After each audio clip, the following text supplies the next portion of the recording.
इस मूवी के स्टार्टिंग में हम स्टीफन नाम के एक आदमी को देखते हैं जो कि एक पॉलिटिकल ऑफिस में काम करता है। स्टीफन को प्राइम मिनिस्टर ने बुलाया है और उसकी प्रमोशन होने वाली है। स्टीफन अपने काम में बहुत अच्छा होता है, इसलिए प्राइम मिनिस्टर उसकी बहुत तारीफ करते हैं। स्टीफन के घर पर उसकी वाइफ और बेटी होती है। उसका बेटा बड़ा हो चुका है और वो भी एक पॉलिटिकल ऑफिस में काम करता है। वहीं दूसरी ओर हम देखते हैं स्टीफन के ऑफिस में पार्टी चल रही है। स्टीफन के पास इस पार्टी में एना आती है जो कि उसके बेटे की गर्लफ्रेंड है। वो अपने आप को इंट्रोड्यूस कराती है। स्टीफन को एना पसंद आती है।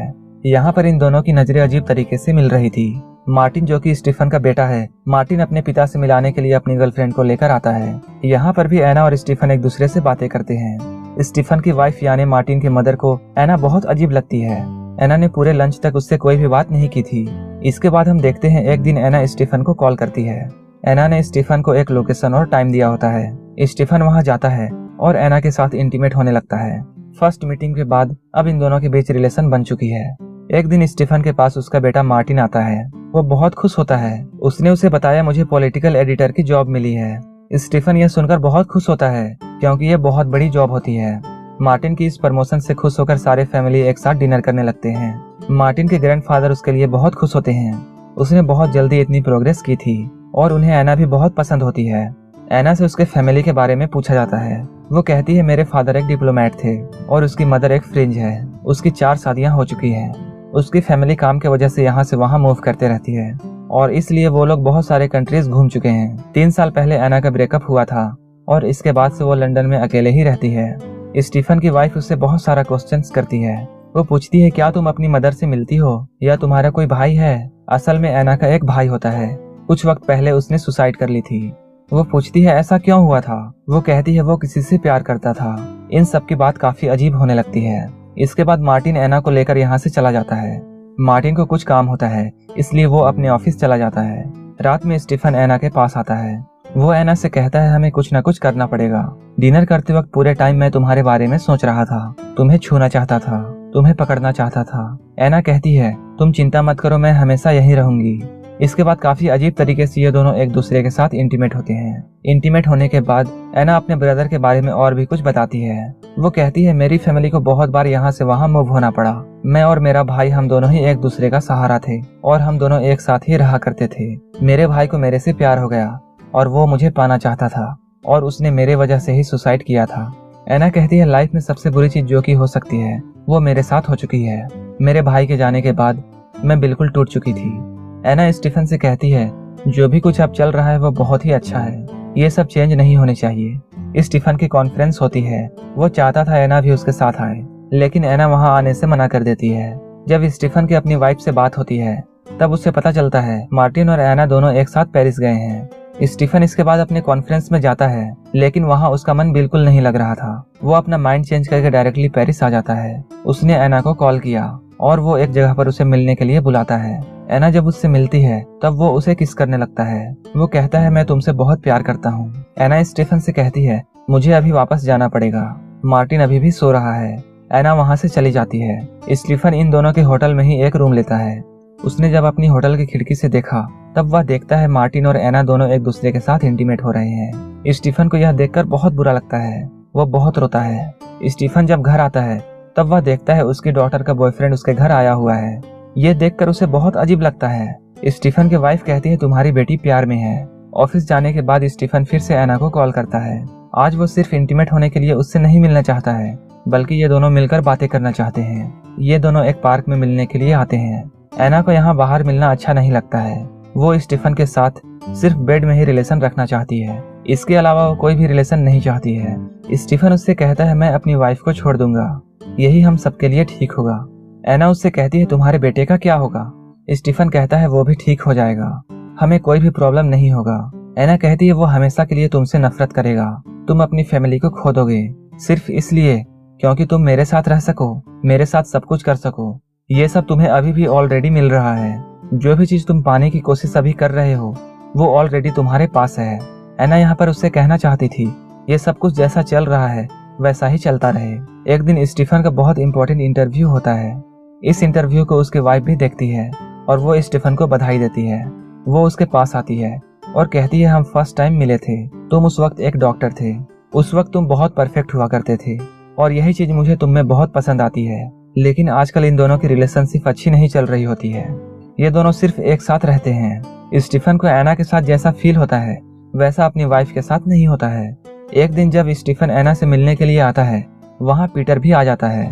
पीटर एना का बचपन का दोस्त है। वो बिना बताए वहाँ आया हुआ था। इस वजह से दोनों पीटर को देखकर हैरान रहते हैं। स्टीफन पीटर से पूछता है, तुम उसे कब से जानते हो? पीटर उससे कहता है, मैं उसे बहुत अच्छे से जानता हूँ। वो आजकल मार्टिन के साथ बहुत खुश है। यहाँ पर हमें यह भी पता चलता है कि पीटर को स्टीफन और एना के बारे में भी पता है। स्टीफन अभी तो यहाँ से चला जाता है, लेकिन पीटर के जाने के बाद वो फिर से यहाँ आता है। वो एना से पूछता है, ये सब क्या था? एना कहती है, पीटर मेरा फर्स्ट बॉयफ्रेंड था। एक दिन मैं उसके साथ डेट पर गई थी। जब वो मुझे घर ड्रॉप करने के लिए आया तो हम दोनों कार में ही किस करने लगे।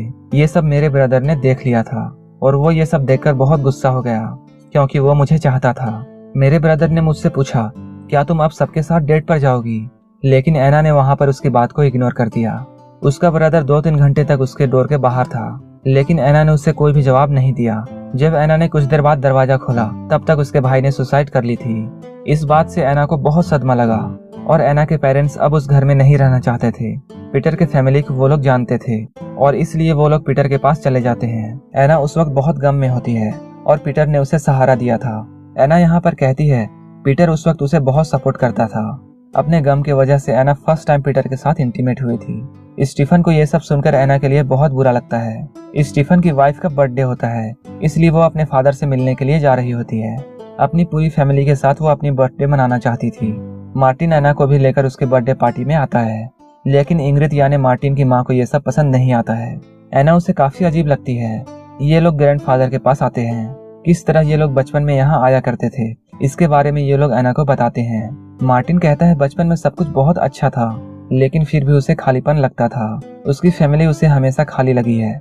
जैसा कि बाकी फैमिलीज एक साथ रहती हैं, वो लोग नहीं रहते हैं। इस बात का दोषी वो अपने फादर को मानता है, क्योंकि स्टीफन ने कभी भी अपनी फैमिली के ऊपर ज्यादा ध्यान नहीं दिया।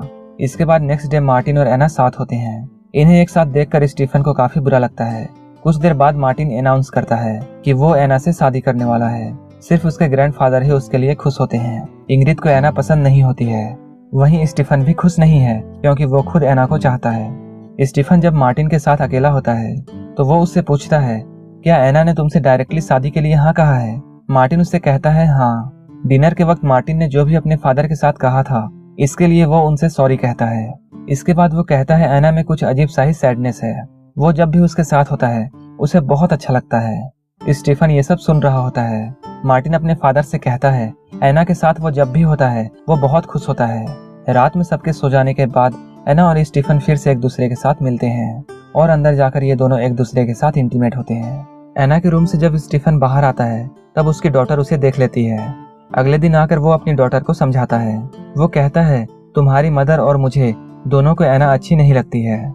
मार्टिन की शादी से पहले हमें उससे बात करनी थी, इसी वजह से मैं उसके रूम में गया था। स्टीफन की डॉटर ये सब बातें समझ जाती है, लेकिन स्टीफन को अभी भी डाउट होता है। कहीं न कहीं उसे सब कुछ पता है। नेक्स्ट सीन में हम देखते हैं एना की मदर मार्टिन की फैमिली से मिलने के लिए आई है। एना की मदर बहुत सरप्राइज थी। वो कहती है, मार्टिन बहुत अच्छा लड़का है और एना को जैसा लड़का पसंद है तुम उससे बिल्कुल अलग हो। वो हमेशा बहुत बुरे लड़कों के साथ रहती है। बातें करते करते एना की मदर एना के ब्रदर के बारे में भी बोलने लगती है। एना की मदर कहती है, एना का ब्रदर और मार्टिन बिल्कुल सेम दिखते हैं। ये बात सुनकर सबको बहुत अजीब लगती है। एना ये सुनकर अपनी मदर से गुस्सा होती है, क्योंकि एना को इस सब्जेक्ट पर बात नहीं करनी है। एना की मदर को यहाँ पर बहुत बुरा लगता है, क्योंकि इन लोगों का लंच उनकी बातों की वजह से बर्बाद हो गया। स्टीफन एना की मदर को उनके होटल में छोड़ने के लिए आता है। एना की मदर कहती है, एना आजकल बहुत खुश है। ये सारा कुछ अचानक बर्बाद हो जाए ये सही नहीं होगा। स्टीफन कहता है, आप किस बारे में बात कर रही हो? एना की मदर उससे कहती है, मुझे तुम्हारे बारे में सब कुछ पता है। लंच पर तुम लोग एक दूसरे को देख भी नहीं पा रहे थे। एना की मदर कहती है, जो भी कुछ तुम दोनों के बीच चल रहा है उसे अभी के अभी बंद कर दो, वरना इसका रिजल्ट बाद में बहुत बुरा होगा। स्टीफन फिर बाद में एना को कॉल करता है। वहाँ स्टीफन एना को कहता है, हमारे बीच जो भी कुछ चल रहा है वो हम दोनों खत्म कर देंगे। यही मार्टिन और तुम लोगों के लिए सही है।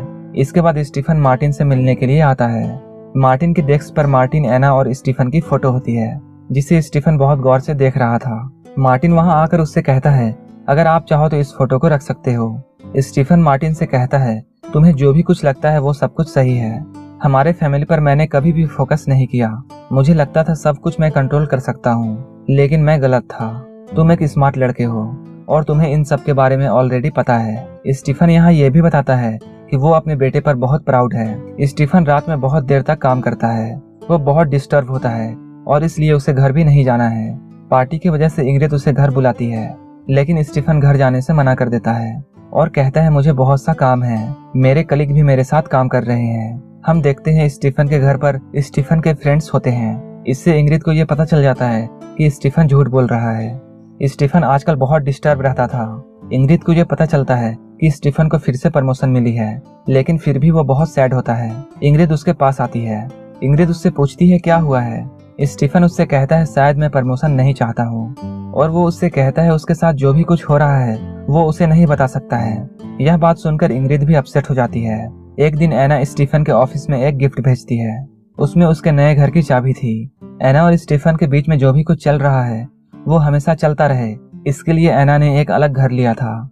स्टीफन एना के घर जाता है। एक दिन फिर से मार्टिन एना को लेकर अपने घर आता है। एना स्टीफन से कहती है अगर मुझे तुमसे दूर होना होता तो मैं मार्टिन से शादी नहीं करती। मैं तुम्हारे पास रहना चाहती हूँ और इसी वजह से मैं मार्टिन से शादी कर रही हूँ। इन्होंने डिसाइड किया और फिर से ये लोग एना के घर पर मिलते हैं और इंटीमेट होते हैं। ये दोनों एक दूसरे के साथ इंटीमेट हो रहे थे, लेकिन उसी वक्त मार्टिन एना को ढूंढते हुए वहां आ जाता है। उसने डोर खोलकर इन दोनों को एक साथ इंटीमेट होता देख लिया। यह देखकर मार्टिन बहुत बड़े शौक में चला जाता है। उसका ध्यान नहीं रहता है और वो ऊपर से नीचे गिर जाता है और वहीं पर वो मर जाता है। स्टीफन भागता हुआ मार्टिन के पास आता है। वो मार्टिन के लाश को गले लगाकर बहुत रोता है। पुलिस की वजह से सबको ये सब पता चल जाता है। रात में स्टीफन घर पर आता है। उसकी वाइफ ने अपने आप को हर्ट किया था। वो पूछता है तुमने ऐसा क्यों किया। वो कहती है ये दर्द बहुत ही ज्यादा है, वो इस पेन को हैंडल नहीं कर सकती है। इंग्रिड कहती है मार्टिन को एना के फ्लैट के बारे में पता नहीं था, लेकिन मार्टिन एना का फ्लैट ढूंढते हुए वहां चला गया। स्टीफन और एना जिस वक्त मिले थे मार्टिन उसी वक्त वहां चला जाता है। ये सिर्फ एक कोइंसिडेंस था। अगर वो वहां नहीं जाता तो ये सब हमेशा के लिए चलता रहता। तुमने अपने आप को वहां मार क्यों नहीं डाला, तुम इतने बुरे कैसे हो सकते हो। ये बोलकर वो रोने लगती है। स्टीफन उसे चुप कराने की कोशिश करता है। इस पर इंग्रिड कहती है मुझे मेरा बेटा चाहिए। अगली सुबह जब वो उठती है तो स्टीफन उसके पास होता है। वो कहती है हमें एक दूसरे से मिलना ही नहीं चाहिए था। क्या कभी तुमने मुझसे प्यार किया था? क्या तुम मुझसे कभी अट्रैक्ट हुए थे? स्टीफन उसके सवालों का कुछ भी जवाब नहीं देता है। स्टीफन को अपनी जॉब से रिजाइन करना पड़ता है। अब फिर से वो एना से मिलने के लिए आता है। वहाँ पर एना की मदर होती है। वो कहती है एना यहाँ से जा चुकी है। वो पीटर से मिलने के लिए उसके पास गई है, लेकिन स्टीफन को ये पता चल जाता है कि एना अभी भी यहीं है। वो देखता है एना बेडरूम में ही होती है, लेकिन एना उससे कोई भी बात नहीं करना चाहती थी। हमें कुछ वक्त बाद का समय दिखाया जाता है जहाँ स्टीफन ने सब कुछ छोड़ दिया था और हमेशा अलग अलग जगहों पर जाता रहता था। वो अब ह्यूमन के बारे में सोचने लगता है। जब भी इंसान किसी से प्यार करता है और उस चीज को नहीं जानता है तो वो उसके करीब आना चाहता है। स्टीफन अब बिल्कुल अकेला पड़ चुका है। मार्टिन ने उसे एक फोटो दी थी, उसने उसे बड़ी फोटो बना ली है। उसे अपने बेटे और एना की बहुत याद आती है। वो कहता है उसने एना को फिर से एक बार देखा था और वो पीटर के साथ थी। एना के साथ एक बच्चा भी होता है। अब एना अपने लाइफ में आगे बढ़ चुकी है और यहीं पर यह मूवी खत्म हो जाती है।